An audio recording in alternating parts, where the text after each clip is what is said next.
Conselho Ministro aprova projeto proposta resolução Parlamento Nacional. Nebe apresenta o vice-ministro Negócio Estrangeiro na Cooperação, MENEC, Julião da Silva.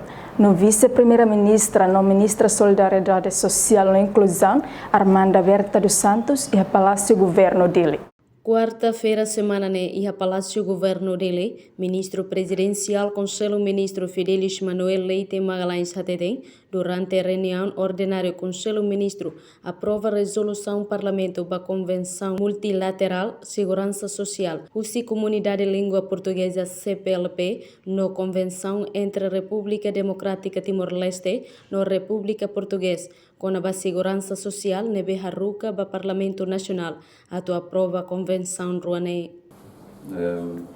Proposta ida, deve se harruca para nessa resolução Parlamento União, uma Convenção Multilateral de Segurança Social, a Comunidade de Países da Língua Portuguesa, nova Convenção entre a República Democrática de Timor-Leste e a República Portuguesa com a segurança social.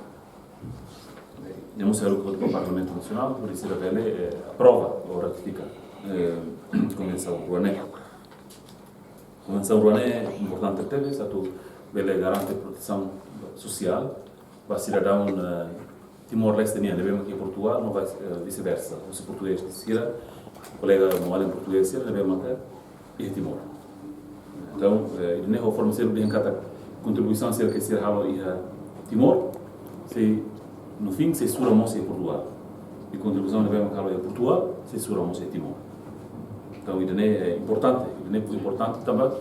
Me prepara para o futuro de bem que integrar o livro entre Timor-Leste e Portugal. E a tabela garante mobilidade entre cidadãos entre Rai Rouanet e segurança de dia a outra de segurança. Niamos dejan Convenção Rouanet importante teves, a tu garante proteção social no cidadão Timor-Leste nebe serviço iha Portugal, no cidadão português sira nebe iha Timor-Leste.